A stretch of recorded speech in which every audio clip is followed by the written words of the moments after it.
भारत माता की, भारत माता की।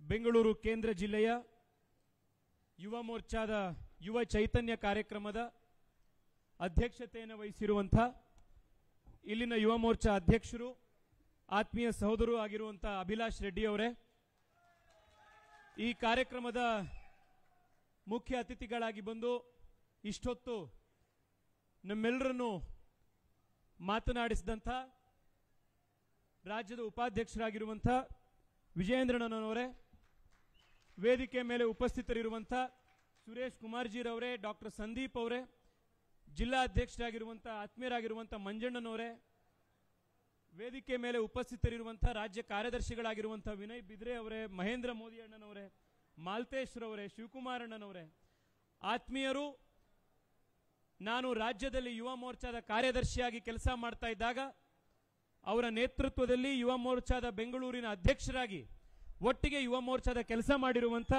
ಸಪ್ತಗಿರಿ ಗೌಡ್ರೆ,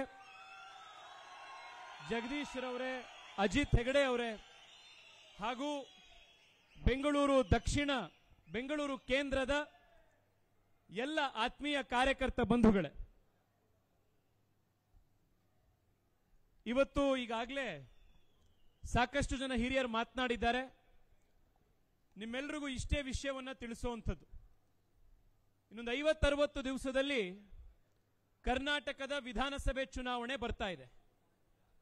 ಚುನಾವಣೆ ಅಂತಂದ್ರೆ ಯಾವುದೋ ಒಬ್ಬ ವ್ಯಕ್ತಿಯನ್ನ MLA ಮಾಡುವಂಥದ್ದು, ಯಾರೋ ಒಂದು ಪಾರ್ಟಿಯನ್ನ ಮತ್ತೆ ಅಧಿಕಾರಕ್ಕೆ ತಗೊಂಡ್ಬರುವಂಥದ್ದು, ಯಾರೋ ಒಬ್ಬರನ್ನ ಮುಖ್ಯಮಂತ್ರಿ ಮಾಡುವಂಥದ್ದಷ್ಟೇ ಚುನಾವಣೆಯ ಉದ್ದೇಶ ಅಲ್ಲ.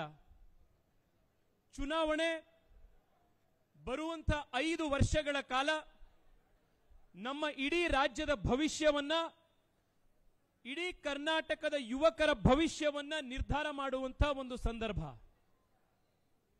ಬರುವಂಥ 5 ವರ್ಷಗಳ ಕಾಲ ರಾಜ್ಯ ಮತ್ತಷ್ಟು ಅಭಿವೃದ್ಧಿ ಹೊಂದಬೇಕು.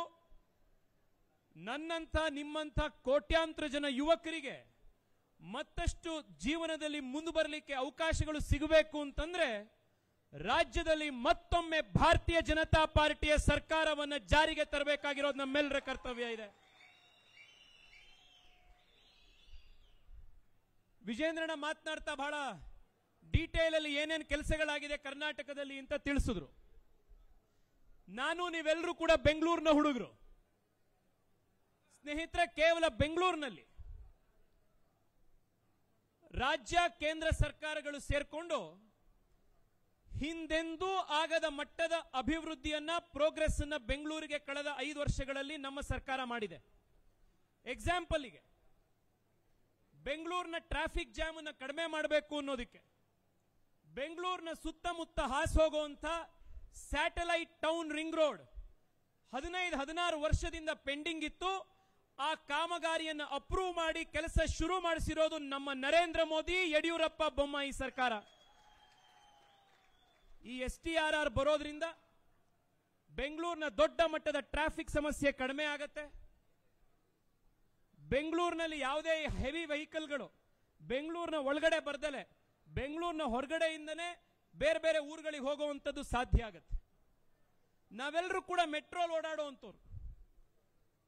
2014ರಲ್ಲಿ ಇಡೀ ಬೆಂಗಳೂರಿನಲ್ಲಿ ಮೆಟ್ರೋ ಕನೆಕ್ಟಿವಿಟಿ ಇದ್ದಿದ್ದು ಬರೀ 7 ಕಿಲೋಮೀಟರ್. ಎಷ್ಟು ಕಿಲೋಮೀಟರ್ ಇತ್ತು? ಬರೀ 7 ಕಿಲೋಮೀಟರ್ ಇತ್ತು. ಇವತ್ತು ನಮ್ಮ ಬಿಜೆಪಿ ಡಬಲ್ ಇಂಜಿನ್ ಸರ್ಕಾರಗಳ ಕಾರಣದಿಂದಾಗಿ ಬೆಂಗಳೂರಿನಲ್ಲಿ ಮೆಟ್ರೋ ಕನೆಕ್ಟಿವಿಟಿ ಸುಮಾರು 60 ಕಿಲೋಮೀಟರ್ ಅಷ್ಟಿದೆ. 5 ವರ್ಷದಲ್ಲಿ 60 ಕಿಲೋಮೀಟರ್ ಮೆಟ್ರೋ ಕನೆಕ್ಟಿವಿಟಿ ಮಾಡಿರೋದು ನಮ್ಮ ಬಿಜೆಪಿ ಸರ್ಕಾರ. ಮೆಟ್ರೋಲ್ ಓಡಾಡುವಂಥದ್ದು ಯಾರು? ಎಲ್ಲ ಶ್ರೀಮಂತರು ಓಡಾಡೋದ ಮೆಟ್ರೋದಲ್ಲಿ? ಜನಸಾಮಾನ್ಯರು ಓಡಾಡುವಂಥದ್ದು ಮೆಟ್ರೋದಲ್ಲಿ, ಬಸ್ಗಳಲ್ಲಿ. ಜನಸಾಮಾನ್ಯರಿಗೆ ಉಪಯೋಗ ಆಗಬೇಕು ಅಂತ ಹೇಳಿ ಸಬರ್ಬನ್ ರೈಲ್, STRR, ಮೆಟ್ರೋ ಈ ಎಲ್ಲ ಯೋಜನೆಗಳನ್ನು ರಾಜ್ಯ ಕೇಂದ್ರ ಸರ್ಕಾರಗಳು ಮಾಡಿವೆ. ಅಷ್ಟೇ ಅಲ್ಲ, ಈ ಸಬರ್ಬನ್ ರೈಲ್ ಪ್ರಾಜೆಕ್ಟ್ ಸ್ನೇಹಿತರೆ 40 ವರ್ಷದಿಂದ ಪೆಂಡಿಂಗ್ ಇತ್ತು. ನಾನು ನೀವು ಹುಟ್ಟೋದಕ್ಕಿಂತ ಮುಂಚೆಯಿಂದನೇ ಈ ಸಬರ್ಬನ್ ರೈಲ್ ಪ್ರಾಜೆಕ್ಟ್ ಆಗಬೇಕು ಅಂತ ಇಲ್ಲಿಂದ ಸರ್ಕಾರಗಳು ಪಿಟಿಷನ್ ಬರೀತಾ ಇದ್ರು, ಪೇಪರ್ ಕಳಿಸ್ತಾ ಇದ್ರು ಡೆಲ್ಲಿಗೆ. 40 ವರ್ಷ ಕಾದ್ವಿ ನಾವು. ಆದರೆ 40 ವರ್ಷದಿಂದ ಈ ಯೋಜನೆ ಜಾರಿಗೆ ಬಂದಿರಲಿಲ್ಲ. ನರೇಂದ್ರ ಮೋದಿ ಅವರು ಯಡಿಯೂರಪ್ಪನವರು ರಾಜ್ಯದಲ್ಲಿ ಬಂದಾದ ಮೇಲೆ 40 ವರ್ಷದಿಂದ ಯಾವುದಾಗದಿಲ್ವೋ ಅದನ್ನ 40 ತಿಂಗಳಲ್ಲಿ ಮಾಡಿ ತೋರಿಸ್ತೀವಿ ಎನ್ನುವಂತ ಸಂಕಲ್ಪವನ್ನು ನಮ್ಮ ಸರ್ಕಾರ ಮಾಡಿದೆ. ಇದು ಭಾರತೀಯ ಜನತಾ ಪಾರ್ಟಿ ನೇತೃತ್ವದ ಸರ್ಕಾರದ ಶಕ್ತಿ. ಸ್ನೇಹಿತರೆ, ಬೆಂಗಳೂರು ಇವತ್ತು ಸಾಕಷ್ಟು ಅಭಿವೃದ್ಧಿ ಹೊಂದ್ತಾ ಇದೆ. ಅದರ ಪರಿಣಾಮವಾಗಿ ಇವತ್ತು ನಮ್ಮ ಬೆಂಗಳೂರು ಇಡೀ ಪ್ರಪಂಚದ ಅತ್ಯಂತ ವೇಗವಾಗಿ ಬೆಳೀತಾ ಇರುವಂತಹ ನಗರ ಅನ್ನುವಂಥ ಒಂದು ಹೆಸರನ್ನ ಮಾಡಿದೆ. ಇವತ್ತು ಮತ್ತೆ ಮಾನ್ಯ ಪ್ರಧಾನಮಂತ್ರಿಗಳು ಕರ್ನಾಟಕಕ್ಕೆ ಬಂದಿದ್ದಾರೆ, ಮಂಡ್ಯಗೆ ಬಂದಿದ್ದಾರೆ. ಮೈಸೂರು ಬೆಂಗಳೂರು ಮಧ್ಯದ ಎಕ್ಸ್ಪ್ರೆಸ್ ವೇ ಅನ್ನು ಲೋಕಾರ್ಪಣೆ ಮಾಡುವಂತ ಕೆಲಸವನ್ನು ಕೂಡ ಇವತ್ತು ಮಾನ್ಯ ಪ್ರಧಾನಮಂತ್ರಿಗಳು ಮಾಡ್ತಾ ಇದ್ದಾರೆ. ಈ ಕೆಲಸ ಕೂಡ ಪ್ರಾರಂಭ ಆಗಿದ್ದು 2018ನೇ ಇಸ್ವಿಯಲ್ಲಿ. ಇವತ್ತು ಲೋಕಾರ್ಪಣೆ ಆಗ್ತಾ ಇರೋದು 2023ರಲ್ಲಿ. ವಿಶೇಷ ಅಂತಂದ್ರೆ ನಮ್ಮ ಸರ್ಕಾರದ ಶಕ್ತಿ ಅಂತಂದ್ರೆ ಕಾರ್ಯಕ್ರಮದ ಶಂಕುಸ್ಥಾಪನೆಯನ್ನು ನಾವೇ ಮಾಡ್ತೇವೆ, ಲೋಕಾರ್ಪಣೆಯನ್ನು ನಾವೇ ಮಾಡ್ತೇವೆ. ಸ್ಪೀಡ್ ಮತ್ತೆ ಸ್ಕೇಲ್ ನಲ್ಲಿ ಕೆಲಸ ಮಾಡುವಂತ ಸರ್ಕಾರ ನಮ್ದು. ನಾನು ನಿಮ್ಮಲ್ಲಿ ಇಷ್ಟೇ ಮನವಿ ಮಾಡುವಂಥದ್ದು, ಬೆಂಗಳೂರಿನ ಯುವಕರು, ಬೆಂಗಳೂರಿನ ಯುವ ಮೋರ್ಚಾ ಅತ್ಯಂತ ಶಕ್ತಿಯುತವಾದಂಥ ಯುವ ಮೋರ್ಚಾ, ತಾಕತ್ತಿರುವಂಥ ಯುವ ಮೋರ್ಚಾ. ನಮ್ಮೆಲ್ಲರ ಶಕ್ತಿಯ ಆಧಾರದ ಮೇಲೆ ಬೆಂಗಳೂರಿನ ಎಲ್ಲ ಅಸೆಂಬ್ಲಿ ಕ್ಷೇತ್ರಗಳಲ್ಲಿ ಅತಿ ಹೆಚ್ಚು ಸೀಟ್ಗಳನ್ನು ಗೆಲ್ಲಿಸುವಂತ ಶಕ್ತಿ, ಜವಾಬ್ದಾರಿ ಬೆಂಗಳೂರಿನ ಯುವ ಮೋರ್ಚಾದ ಮೇಲಿದೆ. ಇಲ್ಲಿರುವಂತ ನಮ್ಮ ಯುವ ಮೋರ್ಚಾದ ಕಾರ್ಯಕರ್ತರ ಮೇಲಿದೆ. ನಿಮ್ಮಲ್ಲಿ ನಾನು ಇಷ್ಟೇ ರಿಕ್ವೆಸ್ಟ್ ಮಾಡುವಂಥದ್ದು, ಬೆಂಗಳೂರು ಸೆಂಟ್ರಲ್ನಲ್ಲಿ ಇನ್ನೂ 5 ಕ್ಷೇತ್ರಗಳನ್ನು ಗೆಲ್ಲುವಂತ ಅವಕಾಶ ನಮಗಿದೆ. ನಾವೆಲ್ಲರೂ ಇವತ್ತಿಂದ ಮತ್ತಷ್ಟು ಪರಿಶ್ರಮದಿಂದ ಕೆಲಸ ಮಾಡಿದ್ರೆ 100ಕ್ಕೆ 100 ಚಾಮರಾಜಪೇಟೆ ಇರ್ಬೋದು, ಪುಲಕೇಶಿ ನಗರ ಇರ್ಬೋದು, ಸರ್ವಜ್ಞ ನಗರ ಇರ್ಬೋದು, ಈ ಎಲ್ಲ ಕ್ಷೇತ್ರಗಳಲ್ಲಿ ಭಾರತೀಯ ಜನತಾ ಪಾರ್ಟಿಯ ಪತಾಕೆಯನ್ನು ಹಾರಿಸುವಂಥದ್ದು ನಿಶ್ಚಯವಾಗಿ ಯುವ ಮೋರ್ಚಾ ಕೈಲಿ ಮಾಡಲಿಕ್ಕೆ ಶಕ್ತಿ ಇದೆ. ಆ ಕೆಲಸವನ್ನು ನಾವೆಲ್ಲರೂ ಕೂಡ ಮಾಡೋಣಂತೆ ಅಂತ ಹೇಳಿ, ಎಲ್ಲ ಇನ್ನು ಮುಗಿಸೇ ಇಲ್ಲ ಅಣ್ಣ, ನೀವು ಲಾಸ್ಟ್ ಬಾಲ್ ಸಿಕ್ಸರ್ ಹೊಡೆಯೋಣ ಅಂತ ಕಾಯ್ತಾ ಇದ್ರೆ ಅಷ್ಟರೊಳಗಡೆ ನೀವು ತಲೆ ಕೆಡ್ಸ್ಕೊಂಡ್ಬಿಟ್ರೆ. ಹೋದ ಬಾರಿ ಬಹಳ ಕಡಿಮೆ ಅಂತರದಲ್ಲಿ ಸಪ್ತಗಿರಿ ಗೌಡ್ರು ಶಾಸಕರಾಗೋದು ಮಿಸ್ ಆಗಿತ್ತು.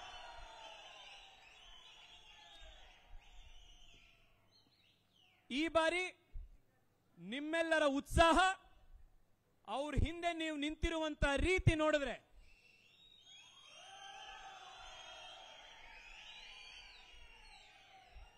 ಗಾಂಧಿನಗರದಲ್ಲೂ ಭಾರತೀಯ ಜನತಾ ಪಾರ್ಟಿ ಈ ಬಾರಿ ಗೆದ್ದೇ ಗೆಲ್ಲತ್ತೆ ಅನ್ನುವಂಥದ್ದು ನಿಶ್ಚಯವಾಗಿದೆ. ನಾನು ಈ ಸಂದರ್ಭದಲ್ಲಿ ಒಂದೇ ಒಂದು ಮಾತು ನಿಮಗೆ ಹೇಳಲಿಕ್ಕೆ ಇಚ್ಛೆ ಪಡ್ತೇನೆ. ನೀವು ನಿಮ್ಮ ಕ್ಷೇತ್ರಗಳಲ್ಲಿ ಕಳೆದೊಂದು 2-3 ತಿಂಗಳಿಂದ ಚುನಾವಣೆ ಹತ್ರ ಬರ್ತಾ ಇದೆ ಅಂತ ಅಂದಿದ ತಕ್ಷಣನೇ ಒಂದಿಷ್ಟು ಹೊಸ ಅಭ್ಯರ್ಥಿಗಳು, ಆಕಾಂಕ್ಷಿಗಳು, ಕಾಂಗ್ರೆಸ್ ಜೆಡಿಎಸ್ ಪಕ್ಷಕ್ಕೆ ಸೇರಿದವರು ಇವತ್ತು ಸಡನ್ ಆಗಿ ಮನೆಯಿಂದ ಹೊರಗಡೆ ಬಂದು ಉಚಿತ ಬ್ಲಡ್ ಕ್ಯಾಂಪು, ಉಚಿತ ಆರೋಗ್ಯ ಶಿಬಿರ, ಇವತ್ತು ಉಚಿತ ಔಷಧಿ ವಿತರಣೆ, ಉಚಿತ ಹೆಲ್ತ್ ಕ್ಯಾಂಪು, ಇದನ್ನೆಲ್ಲ ಮಾಡೋದನ್ನ ಶುರು ಮಾಡಿರೋದು ನೋಡ್ತಾ ಇದ್ದೀರಾ. ಕರೆಕ್ಟ್ ತಾನೇ? ಕಳೆದ 5 ವರ್ಷ ಇವ್ರು ಎಲ್ಲಿದ್ರು ಅಂತ ಅಡ್ರೆಸ್ ಹುಡುಕಿದ್ರು ಸಿಗ್ತಿರ್ಲಿಲ್ಲ. ಆದ್ರೆ ಎಲೆಕ್ಷನ್ ಹತ್ರ ಬರೋ ಅಷ್ಟೊತ್ತಿಗೆ ದೊಡ್ಡ ಬ್ಯಾನರ್, ದೊಡ್ಡ ಪೋಸ್ಟರ್, ಎಲ್ಲರೂ ಬ್ಯಾನರ್ ಹಾಕೊಂಡು ಬಡವರ ಬಂದು 5 ವರ್ಷ ಈ ಬಡವರ ಬಂದು ಕಾಂಗ್ರೆಸ್ನವರು ಜೆಡಿಎಸ್ನವರು ಎಲ್ಲಿದ್ರು ಗೊತ್ತಿರಲಿಲ್ಲ. ಆದ್ರೆ ಇವತ್ತು ಮಾತ್ರ ಯುವಕರ ಕಣ್ಮಣಿ, ಬಡವರ ಬಂಧು ಅಂತ ಅವರೇ ಬ್ಯಾನರ್ಗಳು ಹಾಕೊಂಡು ಹೆಲ್ತ್ ಕ್ಯಾಂಪ್ ಇವನ್ನೆಲ್ಲ ಮಾಡಕ್ ಬಂದಿದ್ದಾರೆ. ನಿನ್ನೆ ಶಿವಮೊಗ್ಗದಲ್ಲಿ ವಿಜೇಂದ್ರಣ್ಣ ನಾನು ಕಾರ್ಯಕ್ರಮದಲ್ಲಿ ಇದ್ವಿ. ಚಿಕ್ಕಮಗಳೂರು ಹಾಸಿ ಶಿವಮೊಗ್ಗ ಬಂದೆ. ಶಿವಮೊಗ್ಗ ಇರ್ಬೋದು, ಚಿಕ್ಕಮಗಳೂರು ಇರ್ಬೋದು. ಜೆಡಿಎಸ್ ಕಾಂಗ್ರೆಸ್ ಆಫೀಸ್ಗಳ ಎದುರುಗಡೆ ಬರಬೇಕಾದ್ರೆ ಬಹಳ ವಿಶೇಷವಾಗಿರುವಂತ ಒಂದು ದೃಶ್ಯ. ಹೊಸದಾಗಿ ಕಾಂಗ್ರೆಸ್ ಆಫೀಸು ಜೆಡಿಎಸ್ ಆಫೀಸಿಗೆ ಸುಣ್ಣ ಬಣ್ಣ ಪೈಂಟಿಂಗ್ ಶುರು ಆಗಿದೆ. ಹೊಸದಾಗಿ ಅಲ್ಲಿನ ಲೀಡರ್ಗಳದ್ದು ಫೋಟೋ ಗೀಟೋ ಬ್ಯಾನರ್ ಶುರುವಾಗಿದೆ. ಅದು ನೋಡಿದಾಗ ಓ ಈಗ ಚುನಾವಣೆ ಬರ್ತಾ ಇದೆ ಅನ್ನುವಂತ ಮುನ್ಸೂಚನೆ ಕಾಣಿಸ್ತಾ ಇದೆ. ಆದ್ರೆ ನಮ್ಮ ಯುವ ಮೋರ್ಚಾದವರು, ನಾನು ಅಭಿಲಾಷ್ ರೆಡ್ಡಿ ಅವ್ರಿಗೆ, ಇಲ್ಲಿರುವಂತ ನಮ್ಮ ಇಡೀ ತಂಡಕ್ಕೆ ನಾನು ಅಭಿನಂದನೆ ಸಲ್ಲಿಸ್ತೀನಿ.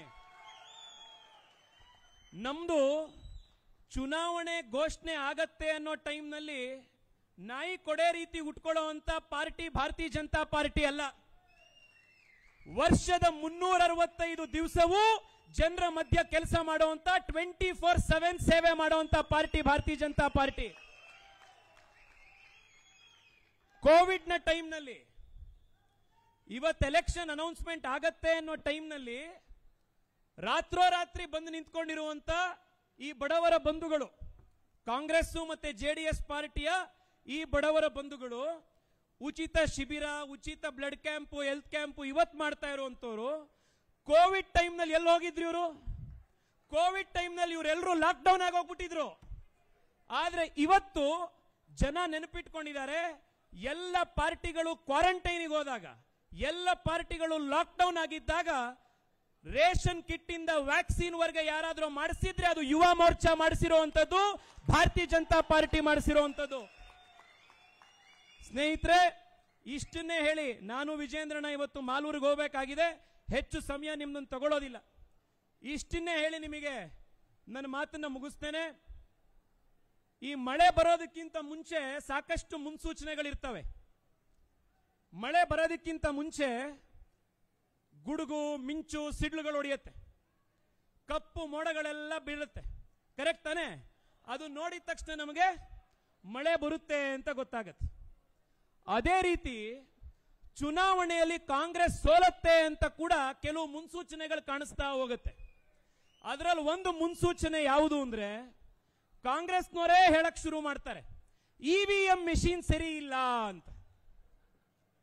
ಈಗಾಗಲೇ ಕಾಂಗ್ರೆಸ್ನವರು ಹೇಳಕ್ ಶುರು ಮಾಡಿದ್ದಾರೆ. ಚುನಾವಣಾ ಆಯೋಗಕ್ಕೆ ಲೆಟರ್ ಬರೆದಿದ್ದಾರೆ. ಗುಜರಾತ್ ಅಲ್ಲಿ ಯಾವ ಇವಿಎಂ ಮಿಷಿನ್ ಉಪಯೋಗಿಸಿದ್ರಿ, ಆ ಇವಿಎಂ ಮಿಷಿನ್ ನೀವು ಕರ್ನಾಟಕದಲ್ಲಿ ಉಪಯೋಗಿಸಬೇಡಿ ಅಂತ ಲೆಟರ್ ಬರೆದಿದ್ದಾರೆ.